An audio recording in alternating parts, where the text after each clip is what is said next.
Okay.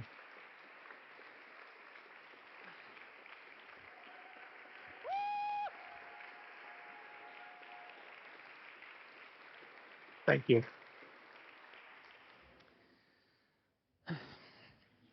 Today I'm going to tell you that what most people think about democracy is wrong. The prevailing folk theory of democracy goes something like this. In a democracy, the people are always right. The majority determines what's right and wrong, and politicians should always just carry out the will of the people. And I think we've all been brought up with this very simplistic notion about how our democracy is supposed to work. And the problem, it's not true. We're about to discuss whether democracies should ban anti democratic parties. And in the very simplistic version of democracy that I just mentioned, this question seems to answer itself. Of course, we should not, because anything else would be paradoxical. If democracy truly means that the people ultimately decide, how can we preemptively remove any option for the people to choose from? If the majority wants to abandon democracy, isn't that perfectly democratic? The people are always right, right? But we're running into another paradox here. If democracy really means that the people ultimately decide, how can it be democratic for them to deprive themselves and others, including future generations, of democracy itself?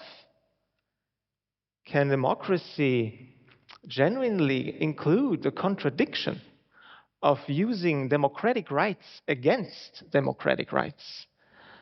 Does being faithful to democracy really mean to support its own abolition as long as this is done democratically? Must we really understand democracy as having a self destruct button? As you contemplate these issues, let me briefly tell you why I'm here. I'm not an activist. I came to this topic out of academic curiosity.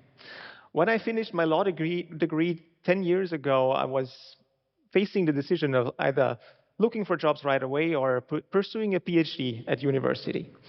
And back then, I had a lot of heated political discussions with friends, just as I do now. And I remember one such conversation specifically over a few beers, probably, dealing with the topic of whether democracy can abolish itself by its own means and whether we therefore could ban anti democratic parties or not. And thus, I just wanted to look up what the law had to say about it. You know, being a lawyer, that's what lawyers do. But what I found was minimal. And in Austria, where I'm from, the question had hardly been addressed at all. And, well, so my PhD thesis was born, and I spent the next few years writing a book about what the problem before us today. In my view, we are not forced to permit democracy's own self destruction. We are not required to sink with the ship. Rather, we can call ourselves democratic even if we choose to ban certain political parties. But that requires us to see our democracy for what it really is. We need to move beyond the simple folk theory of democracy. Because our democracy is not an empty container which you can fill with whatever the people vote for. It's true that democracy is about a wide range of different opinions and worldviews. It's about public debate and forceful dissent. And in a true democracy, there needs to be enough room for everyone to speak their mind. But democracy is not content neutral. Rather, some opinions and worldviews inherently fall outside the bounds of permissible disagreement. Some attitudes and ways of life need not be tolerated. And today I want to tell you why. This is so because our democracy is not about handing all the power to the people and that's that. Rather, it is a special kind of democracy, a liberal democracy. And the term liberal implies that it is based on certain liberal values, primarily the value of individual human liberty. Government, even democratic government, is limited in its powers in order to protect our liberty and must protect each and everyone's private sphere of life. So I'm a lawyer, as I've just said. So let me refer to what I mean. Let me explain what I mean by referring to the basics of Western constitutionalism. The Constitution, as you all know, is the rule book that keeps things fair and running smoothly for everyone in our country. And the Constitution is the rules we can all be expected to agree on. It sets up the different parts of government and makes sure that everyone has to follow the rules, even the people in charge. Now, democracy, where the people are in charge, only exists around here because the Constitution says so. But the Constitution also has a lot of other things to say. First of all, you cannot change the Constitution with a simple majority. You need a supermajority that is more than 51% in order to amend our Constitution. And in that, the Constitution itself acknowledges the importance of minorities in democracy. Some things just cannot be done against the wishes of the minority. Second, the Constitution is enforced by independent courts, which hold government accountable. Government, even democratic government, may only do what the Constitution allows. Regardless of popular sentiment, even a democratically legitimate government is bound by higher rules enforced by independent institutions. And this goes way beyond the courts and government offices. This includes civil society, the media, civic associations, charities, NGOs. They all serve as public watchdogs. So the Constitution divides power among many players. And we, the people, as a democratic collective, are only one of them. Most importantly, the Constitution guarantees our basic human rights, such as the right to freedom of speech, of assembly, and of religion. These rights are valuable in and of themselves, but they are also vital for the democratic process.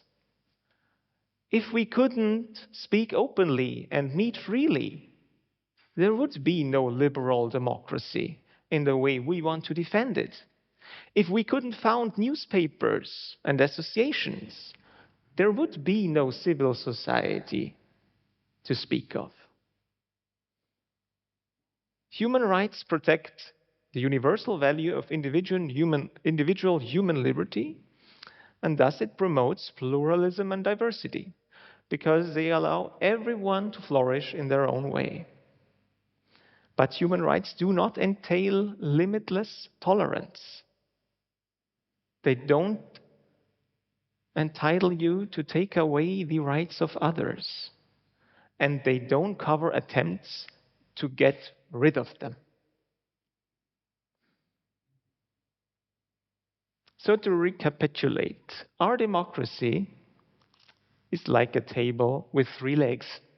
One is the will of the people, one is human rights, and one is the rule of law. These values are on the same level. None of them is of greater importance. They support each other mutually.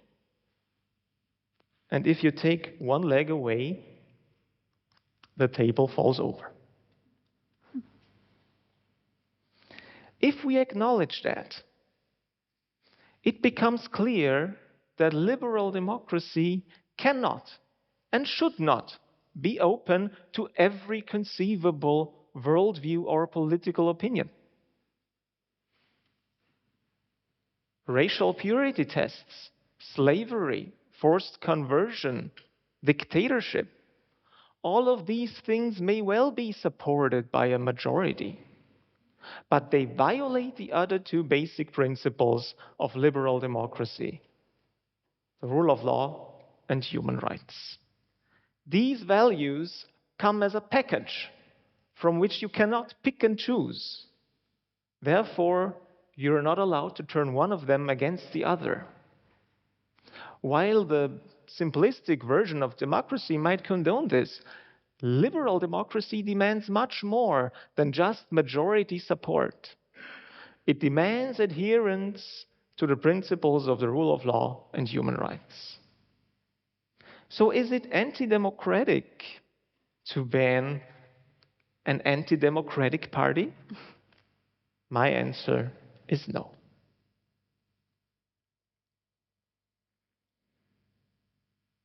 This is not just theory.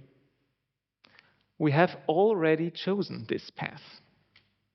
Many European countries have already banned one or more political parties.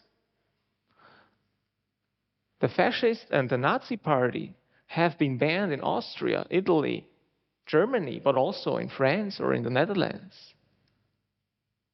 Spain has banned separatist parties. Islamist parties have been banned in Turkey. And the Communist Party is banned in many countries of Eastern Europe. As you can tell from this pattern, such bans are often explained by a country's own historical experience.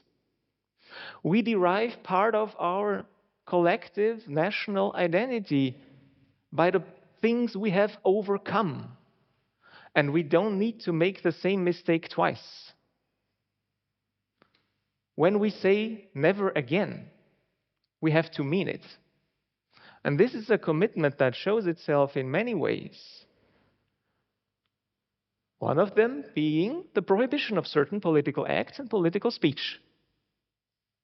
This goes way beyond party bans and includes, for example, also the prohibition of hate speech and Holocaust denial. So if you want to abolish democracy by founding an anti-democratic party, liberal democracy does not have to let you pass. If you're invited to our table, please don't fumble with the legs.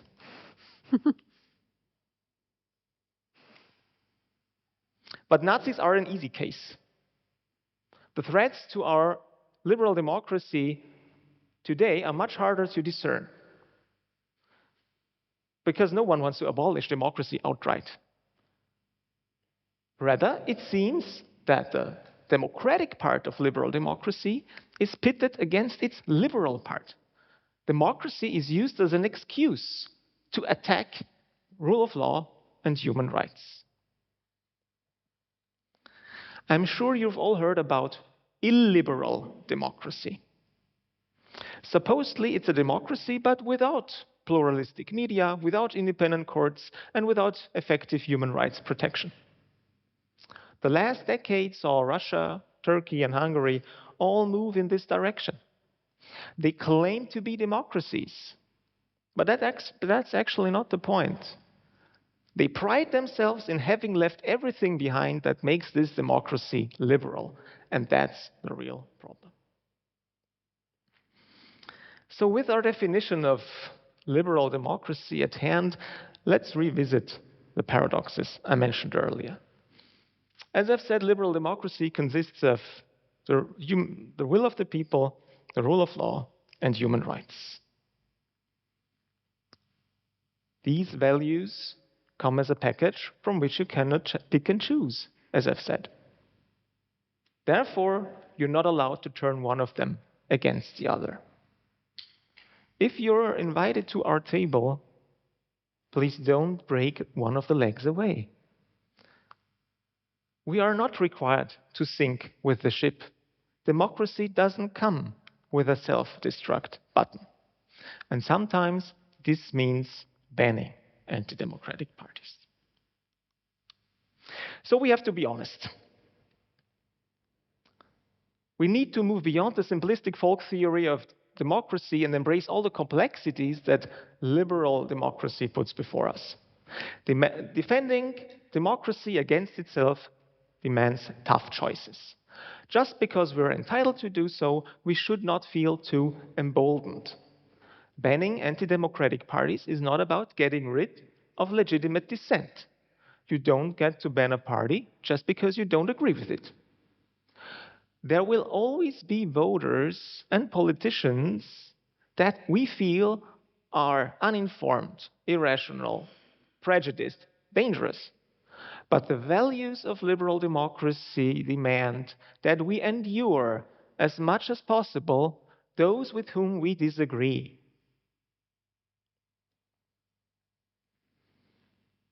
There will always be people who will stretch our tolerance. And at some point, tolerance must end. But let's not forget that these people are free and equal citizens of a democracy, just like the rest of us. I've tried to show that we are entitled to ban certain anti democratic parties when it's necessary, and that we can still call ourselves democratic when we're doing it. But the defense of liberal democracy cannot be outsourced to legal mechanisms. Liberal democracy thrives through its values. It's up to each of us to live up to them. That we often fail to do so should make us humble, but instead we're often quick to blame the other side. So let's not get up the high horse. Liberal democracy lives when we make the better offer. Thank you.